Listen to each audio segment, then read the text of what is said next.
Agora, Band News informa. Tudo sobre atividade física, exercícios, cuidados, treinos, equipamentos, alimentação e saúde. Band News informa. Com Camila Hirsch e Bruna Baroni.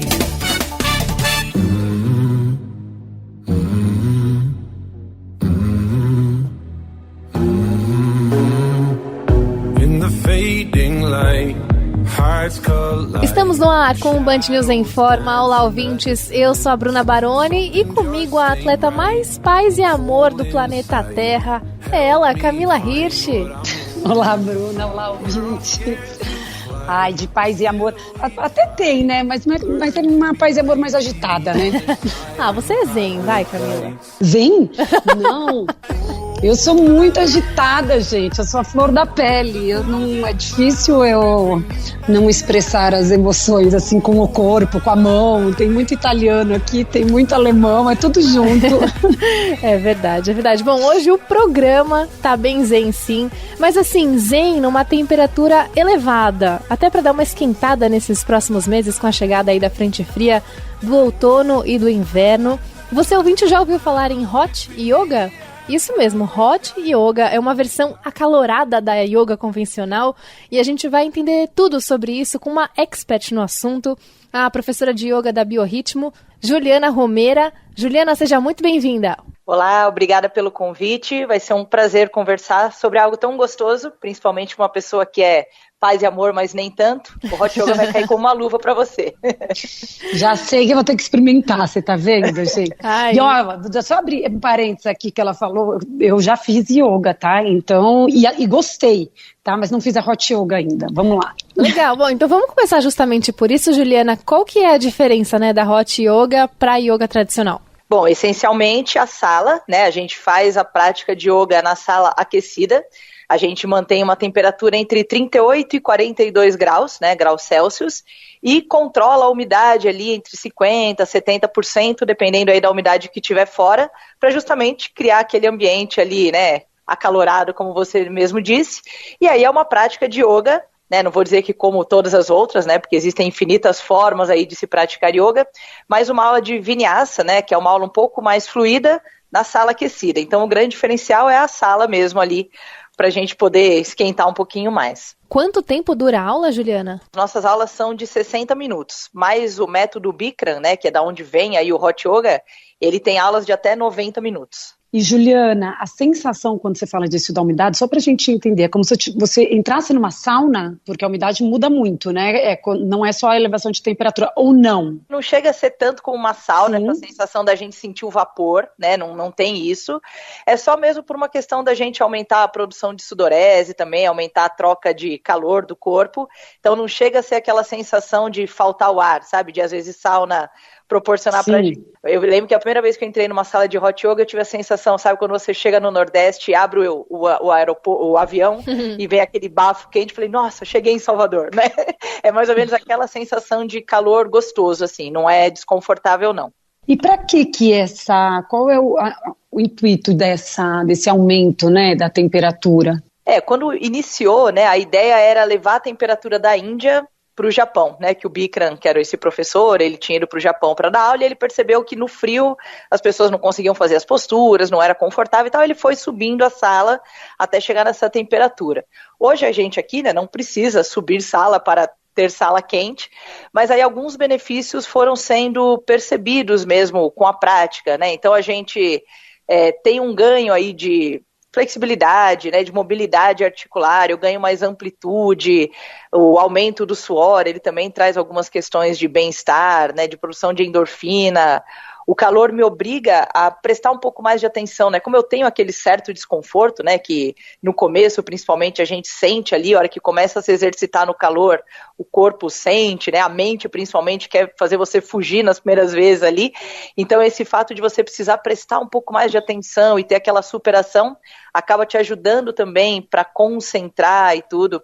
Então, acabou se trazendo esse calor para a sala, para ser um tipo diferente mesmo de yoga, né? Uma proposta diferente. Então a gente tem todos os benefícios do yoga, de foco, de concentração, de força, de equilíbrio, né? E tudo que o yoga proporciona em todos os níveis, né? Desde o corpo grosso aí até o nosso corpo mais sutil, com esse plus aí da sala quente, né?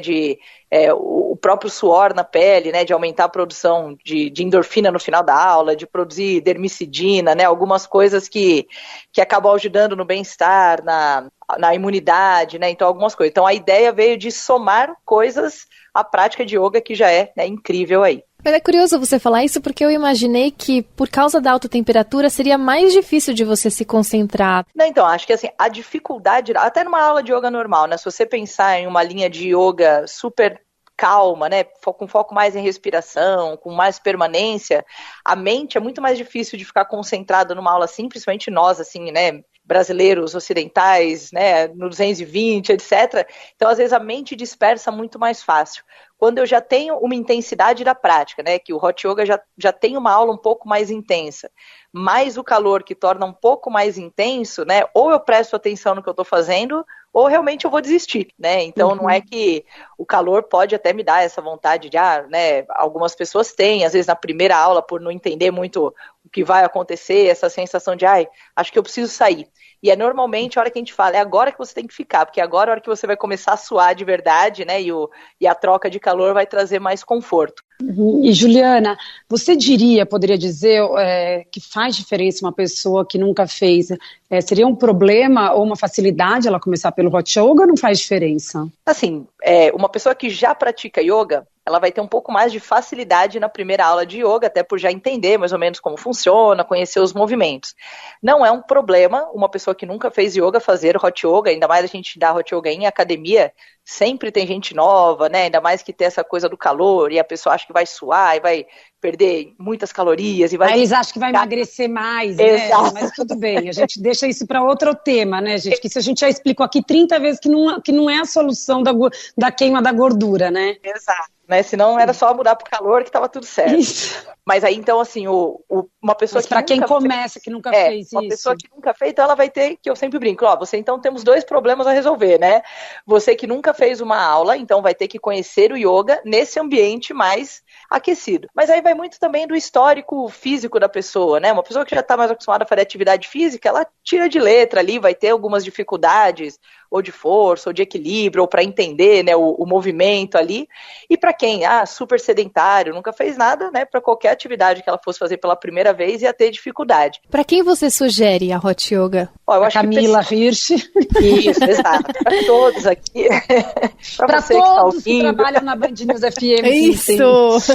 Isso. Exato. Não, eu acho que assim, o Hot Yoga ele é indicado para todo mundo, assim, não tem essa pessoa cairia muito bem como o Hot Yoga. Mas eu acho que assim, tem gente que tem essa coisa, é uma delícia suar.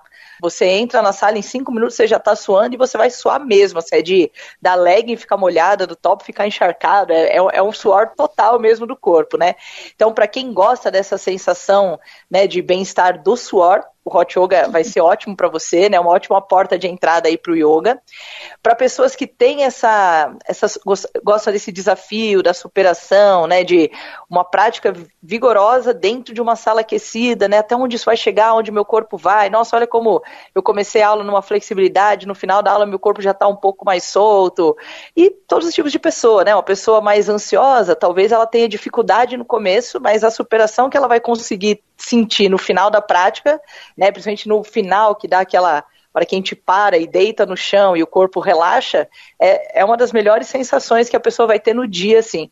Tanto que a gente brinca que né, as pessoas só voltam porque a gente termina relaxando, ela esquece tudo que aconteceu, né, e aquela sensação de bem-estar no final da prática faz ela querer voltar, né, aquele algo mais que ela não sabe o que aconteceu, mas ela tá ótima e quero começar outra, né, na sequência.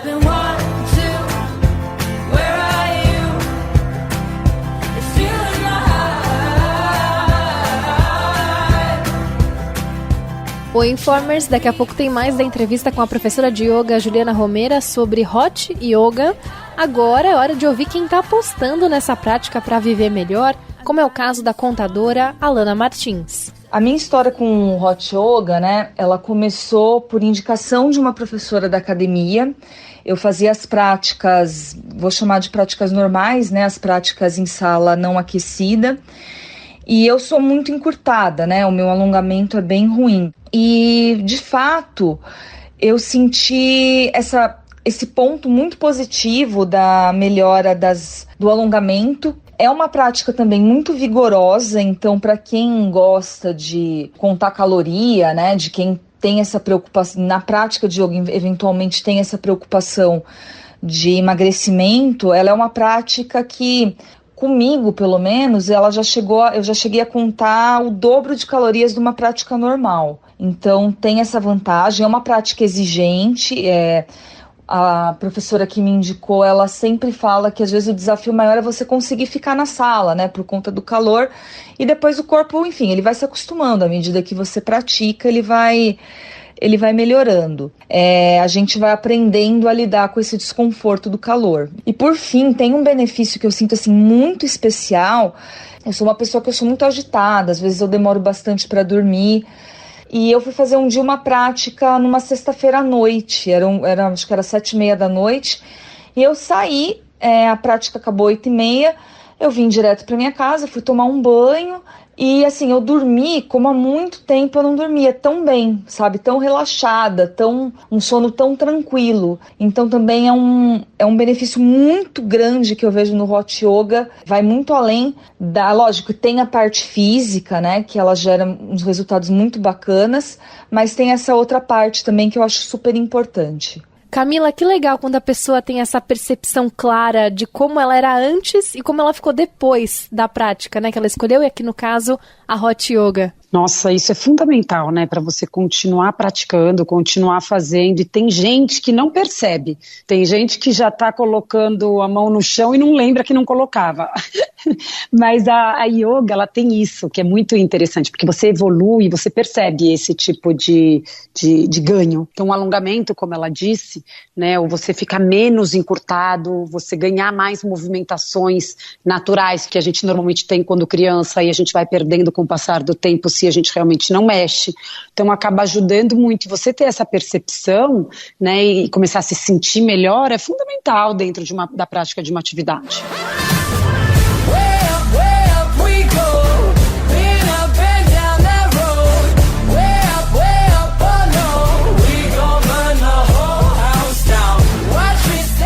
Imagine entrar em uma sala aquecida a quase 42 graus para praticar yoga. Esse é o ambiente criado para a chamada Hot Yoga, que tem ganhado cada vez mais espaços nas academias aqui no Brasil. Quem está explicando tudo para a gente sobre esse assunto é a professora de yoga da Biorritmo, Juliana Romera. Juliana, a gente falava há pouco como a Hot Yoga pode ser testada por qualquer pessoa, né? Mas você percebe uma predominância de mulheres em relação a homens? Acho que o yoga, de forma geral, né, em qualquer lugar que você for, acaba tendo uma proporção maior. Mas no Hot, a gente tem muitos homens que fazem, mas muitos mesmo, assim, né? Eu tenho turmas lá de 20, 25 pessoas, você vai ter pelo menos uns 10 homens na turma fazendo.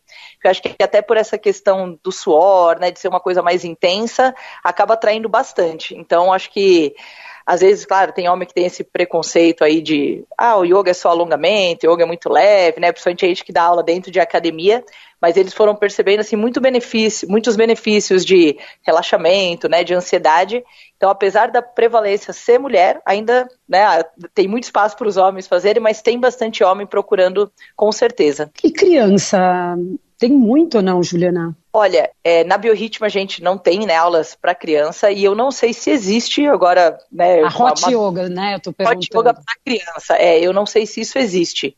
Eu acho que aqui em São Paulo, né, nos estúdios de yoga, acredito que não tenha essa modalidade, porque eu acho que aí mexe também com articulações, pressão, acho que talvez não seja muito indicado, mas aí talvez a gente precisaria conversar com médicos mesmo, né, especialistas, para saber se poderia ou não, porque, né, tem crianças aí, não tão crianças, né, pré-adolescentes aí que se dão muito bem em aulas de yoga para adulto, né, em termos de movimento e tudo, mas aí o Hot eu não saberia te dizer se vale muito a pena mesmo. Quais são as etapas da aula do Hot Yoga? A gente tem uma estrutura, né, que a gente segue para ter uma aula mais ou menos padrão, né? Padrão não é uma boa palavra para o yoga, mas uma estrutura ali que o aluno saiba o que vai acontecer e que é meio padrão para todas as aulas, né? Então a gente sempre começa num aquietamento, né, como toda aula de yoga, para aquela concentração, acalma a respiração, preparando mesmo a mente para essa 1 hora ali de aula, né, 1h30.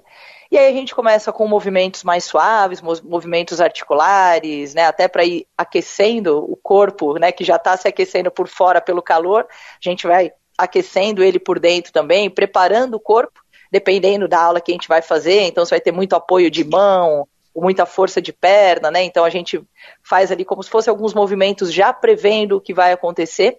Podemos usar, né, a saudação ao sol, que é uma coisa bastante usada no yoga também. Então a gente tem esse primeiro momento para a gente começar a colocar o corpo em movimento, que vai mais ou menos ali até uns 15 minutos, que é exatamente a hora que a gente chega nesse pico de calor do corpo, né? Normalmente a maioria das pessoas atinge em torno desses 15 minutos, que é a hora que a pessoa vai começar a suar. E aí a gente então começa a nossa parte mais de montagem, parte principal, que aí vem a aula um pouco mais fluida. Então, se eu tenho alguma postura como objetivo, eu vou preparar o meu corpo para uma postura que eu preciso de tais alongamentos, tais torções, tais forças, eu vou preparando o meu corpo para ela. Ou se a minha intenção é fazer uma aula super fluida, super intensa, eu já vou começando ali no ritmo e vou acelerando ou vou intensificando. E assim a gente vai ali até uns 45 minutos de prática, mais ou menos. E a partir dali eu vou dando um certo acalmando, né? Vou esfriar o corpo, ele não vai esfriar tão rápido, né? Mas eu vou esfriando um pouco os movimentos. Vou mais para alguma postura sentada, trabalho algumas coisas de torção, de core, né? Alguma coisa que para complementar, alguma postura compensatória, coisas assim. E a gente já vai se preparando para o final da prática, que a gente faz, né? O Shavasana do yoga, que é aquela postura onde a gente só deita, fecha os olhos, né? E deixa o corpo relaxa, a mente relaxa, a energia do corpo ali se redistribui. E ali a gente finaliza a prática, né? Volta, senta, respira e a prática finaliza. Então ela é uma prática muito mais física do que com respiração, com meditação, até pelo ambiente, que não combina muito com fazer uma respiração de 15, 20 minutos na sala muito aquecida, é desconfortável, né? Então essa é mais ou menos a estrutura. Não adianta nem a gente querer, como aluno, reclamar, né? Professor, o ar-condicionado está baixo, está alta a temperatura. Nessa você entra, você já sabe que esse tipo de reclamação não vai poder fazer, né? Reclamação é outra, é tipo, olha, eu acho que hoje a sala esquentou o suficiente, hein? Juliana, vocês recebem atletas de alto rendimento? Olha, alguns sim, né? Principalmente em períodos, às vezes, de recovery ali, assim, né? De pós-prova, algumas coisas assim, porque o calor ele acaba dando uma ajudada nessa recuperação, né? Então a pessoa, talvez não em altíssimo nível, mas a pessoa fez uma prova de corrida, de triatlo, aí no final de semana, às vezes o Hot Yoga vem meio como essa coisa para recuperar, né? Que tem uma intensidade a ponto de produzir contrações e tudo, mas tem o calor da sala que, querendo ou não, acaba relaxando um pouquinho. Você citou já alguns benefícios, né, de flexibilidade, de mobilidade. Você diria que ajuda as pessoas a melhorar a postura também? Com certeza, né? O yoga em si já vai trabalhar, né, que a gente trabalha com músculos mais internos, né, vamos dizer assim, não é bem uma forma didática de dizer, né, exercícios que trabalham bastante core, trabalham bastante estrutura, né, alinhamento do corpo. E com o calor, o que, assim, aí até uma coisa minha, né? Eu, quando comecei a dar aula, eu comecei a sentir muita redução de dores nas costas, daqueles pontinhos que nunca se soltavam, né? Então, o calor, junto dos movimentos, eles também acabam ajudando a soltar esses pontos mais rígidos aí, de pescoço, de costas, de ombros. Então, o trabalho de força, de postura, aliado a esse relaxamento, com certeza melhora, né? Essa questão postural, sem dúvida. Você falou que existe um começo, um meio e o fim, e os alunos, obviamente, estão acostumados com isso tudo, né? A ingestão de água durante... eu me lembro bem que eu sou a rainha da garrafinha de água, né? Assim, a minha vida inteira eu ando com garrafinha de água fazendo atividade. Então, na época que eu dançava balé, que eu fazia triatlon, sempre com a garrafinha de água. E tem muita gente que tem não gosta, e a gente insiste na hidratação. E quando eu fiz yoga, não existia assim um momento, gente, bebam água, né? E eu bebia executando, óbvio, quando você tá quase de ponta cabeça, é complicado, né? Ali naquela hora, porque senão você passa mal, né? Quer dizer, ou algum movimento. Mas você estimula nesse processo da aula inteira, do começo, meio e fim. Você avisa eles para beberem, é importante que eles bebam mais água do que o normal, já que vai ter uma desidratação maior? Sim, no yoga realmente a gente não tem muito essa coisa de beber água durante a prática, né? Até questões energéticas e tudo, então, a não ser que a pessoa tenha muito esse hábito, muito essa necessidade, ok, mas se ela não precisar, não beba, né? Essa é a dica. No hot yoga já é diferente, então a gente até dá a dica de assim, ó, eu sei que eu vou fazer uma aula de hot yoga hoje às 6 da tarde, quando for 4 da tarde, 3 da tarde, você já começa a se hidratar, que vai fazer muita diferença para você durante. Leve a sua garrafinha e beba água. A gente tem alguns momentos de pausa ali, de, né, quem precisar é a hora da água, se não precisar, fica na postura tal e tudo. E a maioria das pessoas leva água, algumas pessoas conseguem fazer sem numa boa, mas a gente sempre, principalmente quem tá chegando, fala, traga a garrafinha, beba água antes, né? Sentiu que, fiquei com um pouco de tontura durante a prática, me deu um pouco de dor de cabeça, você vai conversar com a pessoa, com certeza fazia 5 horas que ela não bebia água, né? Então a própria desidratação prévia atrapalha ela um pouco no hot yoga. E aí conforme a pessoa vai percebendo isso, ela vai encontrando ali o quanto de água ela precisa beber, mas a gente recomenda, assim, e estimula a levar as garrafinhas, com certeza. Quero agradecer demais a conversa com a professora de yoga da Biorritmo, Juliana Romero, explicou tudo sobre a Hot Yoga para deixar todo mundo de bem com a vida. Juliana, obrigada, bom trabalho para você. Obrigada, Juliana, foi ótimo. Muito obrigada pelo convite, espero vocês então numa aula, vocês e todos os ouvintes aí para conhecer, com certeza vocês não vão se arrepender. I'm just right here dancing around to the rhythm that you play when you break in my heart. E aí, ouvinte, já deu vontade de encarar a Hot Yoga? Quem não pensou 2 vezes em testar esse jeito de praticar yoga foi a bancária Maria Inês Pastore. A Hot Yoga entrou na minha vida no momento aí onde eu tinha muito estresse, né, no trabalho, obviamente também na vida pessoal. E depois da pandemia eu enxerguei a importância, né, de poder cuidar um pouco mais de mim, do equilíbrio, né, e da importância da gente estar bem, não só no corpo, mas também na mente.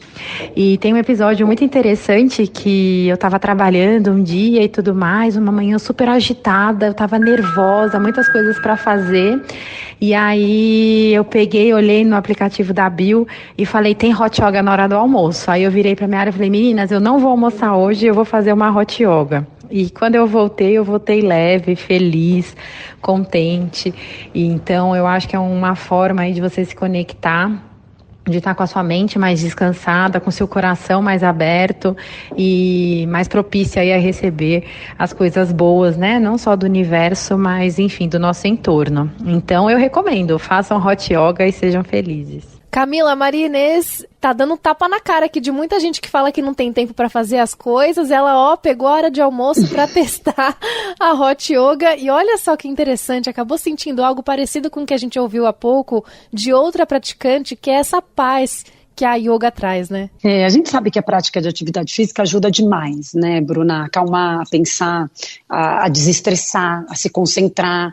E a yoga desenvolve isso muito, muito. Então, ela fugir na hora do almoço, ela conseguir colocar isso, e no meio de um turbilhão de um dia, de decisões, de trabalho, ou de estresse, ou de coisas muito agitadas, você dá essa parada, mas de forma onde você se concentra mais, onde você alivia o estresse e foca, faz com que você volte muito mais preparado. Então, às vezes vale muito mais a pena você conseguir fazer isso, parar e voltar. E quando a gente falou da Alana, que também deu o exemplo da noite, né, do período noturno.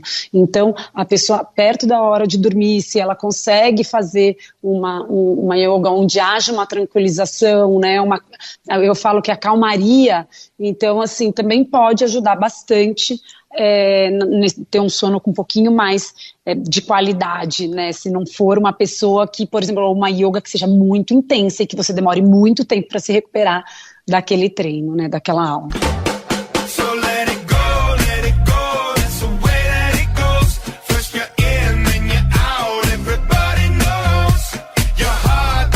O Band News em Forma tá no ar, a gente falou bastante hoje aqui sobre yoga, mais precisamente sobre hot yoga, uma prática que exige bastante fôlego, né, Camila? Pois é, fôlego e concentração, né? Porque a gente tem que achar o conforto dentro do desconforto daquela temperatura toda. É isso, é um desafio. E será que tem um jeito certo de a gente respirar, seja no dia a dia ou durante uma prática esportiva, como o hot yoga? O que a gente pode fazer para ter mais fôlego?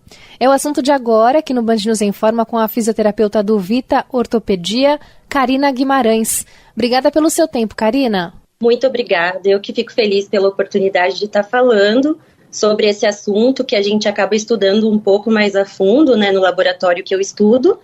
E eu espero que seja produtivo e que eu consiga passar algumas informações para vocês. Legal. Vamos lá, então, respondendo essa primeira questão, Karina. Existe um jeito ideal de a gente respirar? A gente não gosta de classificar o movimento como ideal, quando a gente estuda ele mais profundamente, né? Porém, a gente sabe que existe uma respiração que ela é mais funcional, que é utilizando principalmente os músculos da respiração, que no caso é o diafragma, que ele é o principal. E quando esse diafragma ele contrai e abaixa, abrindo as costelas, ele aumenta o volume de dentro da caixa torácica para que o pulmão possa expandir. Esse aumento de volume vai gerar um gradiente de pressão e por isso que a gente consegue fazer com que o ar entre no nosso pulmão. Então a mecânica da respiração basicamente seria essa, o diafragma. Quando a gente inspira, ele abaixa, gera uma pressão intraabdominal, abre as costelas, gera essa pressão para a gente conseguir colocar o ar dentro dele. Então seria basicamente essa a mecânica de uma respiração que chega mais próximo do que seria o ideal. E, na verdade, Karina, isso então, essa respiração, né, quando a gente diz que inspiramos o ar, trazemos o ar para dentro e faz uma pressão intraabdominal, então depende aí do movimento que você está fazendo, do esporte, na hora, que aí isso tudo se ajusta e deveria acontecer de forma sincronizada para favorecer o que você quer de movimento, seria isso, né?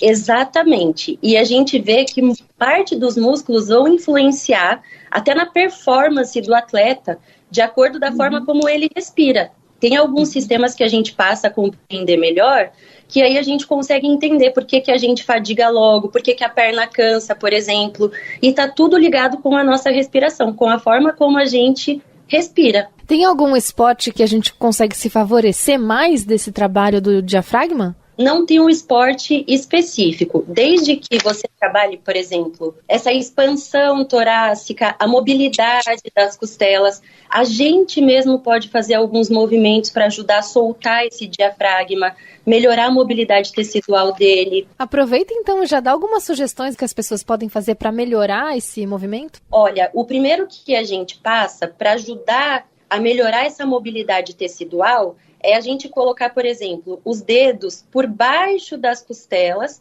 e lateralizando os dedos até a lateral do nosso abdômen, sempre contornando as costelas, né? A gente pode fazer bilateralmente para poder soltar, você pode fazer isso deitado para ficar mais fácil. Um outro exercício que a gente utiliza também para melhorar essa expansão e a mobilidade das costelas. A gente pode fazer uma inspiração forçada e fazer uma pressão nas costelas contra o movimento de expandir o tórax. Então, a gente pressiona as costelas, puxa o ar, fazendo essa resistência. Com isso, a gente consegue alongar o diafragma, melhora essa mobilidade das costelas e a gente consegue trabalhar a resistência também desses músculos. Outro fator que é importante para a gente trabalhar, que é sempre muito falado, o core. O core é importante em qual momento? Quando a gente inspira, que o diafragma baixa, ele vai fazer essa pressão intraabdominal. Se as paredes dos nossos transversos profundos do abdômen não estiverem fortes e estabilizando, a gente não vai conseguir ter uma congruência boa para ele poder sustentar essa pressão intraabdominal.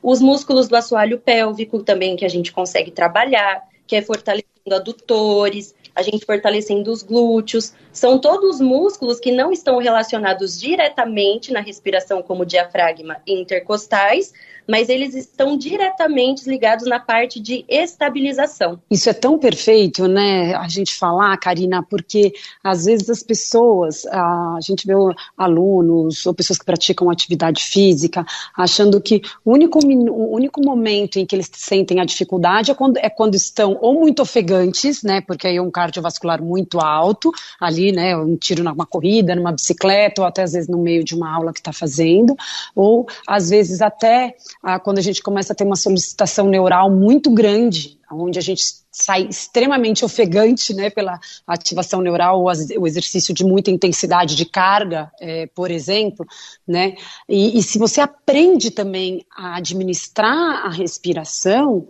ela faz total diferença na sua performance, mesmo que não seja alta performance, mas na realização, né?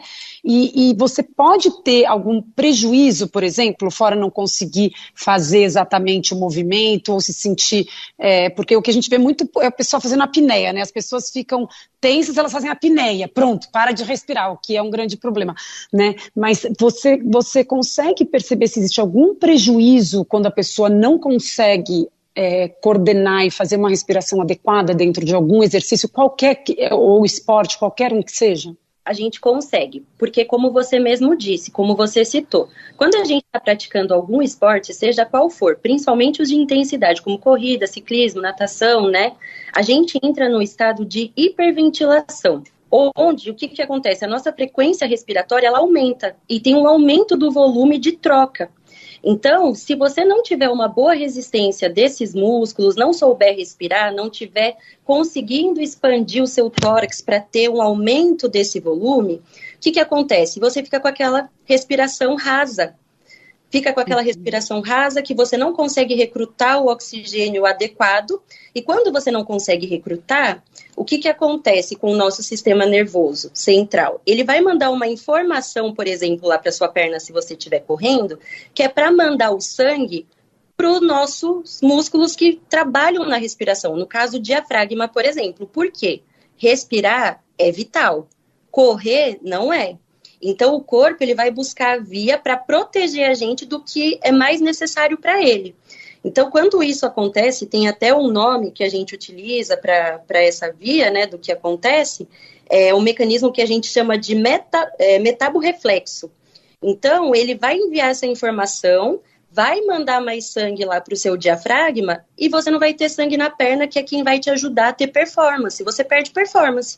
Resumidamente, é isso que acontece. A pessoa que começa a fazer esses movimentos que você falou para melhorar a respiração, ela pode num primeiro momento começar a ficar zonza por estar justamente testando movimentos novos nessa região do diafragma? Pode. É muito comum, tanto que quando a gente vai passar para um paciente para fazer esse tipo de trabalho respiratório, a gente sempre tenta começar devagar, não pode fazer muito aquela respiração de puxa e solta, porque a gente hiperventila. E quando a gente hiperventila, dá tontura, porque acaba passando do que o cérebro está precisando, ali da demanda de oxigênio, e ele não consegue fazer a troca. Ele não consegue liberar o CO, entendeu? Então a pessoa fica com essa tontura. Então o ideal é que a gente faça pausadamente, vai se adaptando com aquele ritmo e progressivamente você vai aumentando esse ritmo da respiração. Até porque o ideal não é que a gente faça aquela corrida com a respiração rasa, que é o ali curtinho. O ideal é que a gente consiga aumentar esse volume, que a gente consiga ficar com mais tempo o ar no pulmão e depois soltar. Que esse é um diferencial dos atletas de alto rendimento, por exemplo.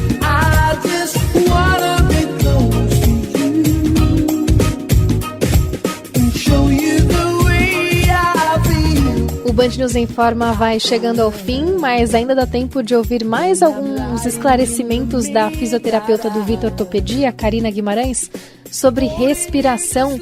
Karina, por que respirar acalma a gente, né? Quando a gente tá naquela tensão, e aí as pessoas falam, calma, respira. Por que tem esse efeito na gente de acalmar? Porque quando a gente respira, parar é um momento que você concentra nessa região. Então, é até uma questão de foco, se a gente for parar para pensar, né? Porque quando a gente fala para a pessoa respira, ela muda o foco dela, ela começa a relaxar, porque esse movimento de inspirar e expirar, ele acaba relaxando também. Então, é tanto pelo foco, quanto pelo próprio movimento de acalmar, de focar naquele movimento que ela está fazendo e acabar deixando com que o que estava ali causando a preocupação nela acabe passando. A pessoa, quando a gente toma um susto, ou quando a gente se apaixona por alguém, ou quando na largada de uma prova, a hora que dá o nosso coração dispara e a gente fala, nossa, me deu falta de ar. O que é que faz com que a gente fique assim, com essa respiração mais acelerada, né, sem estar demandando tanto do exercício, da musculatura, né, e dessa falta de ar? Está relacionado com o nosso sistema nervoso central. Por exemplo, a hora que aumenta essa frequência cardíaca, a gente acaba aumentando a frequência respiratória também. Então, é aquela coisa do alerta, né, que a gente já deve ter ouvido falar bastante, de quando você vai reagir, se acontece alguma coisa, adrenalina, né, que a gente solta ali naquele momento, que a gente está esperando, angustiado, ou com medo, ou ansioso, que seja, né? Então, isso é tudo reflexo do nosso sistema nervoso. Que quando a gente está nessas situações de alerta ou de muita adrenalina, ele acaba aumentando nossa frequência cardíaca e, consequentemente, aumenta também a frequência respiratória e a gente fica com essa sensação de não conseguir respirar direito ou também de ficar com essa respiração um pouco mais rasa e acaba vindo por conta disso. Quero agradecer demais a participação da fisioterapeuta do Vita Ortopedia, Karina Guimarães, falando com a gente aqui sobre respiração.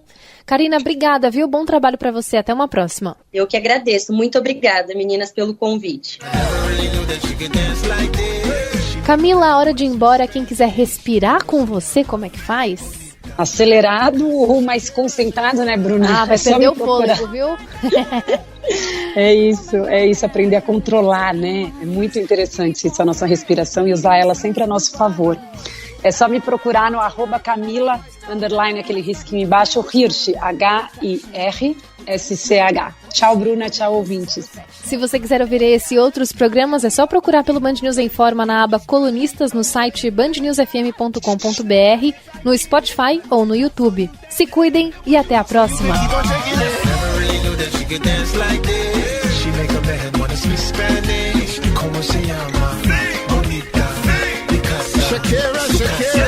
Oh, baby, when you talk like that, Você ouviu Band News Informa.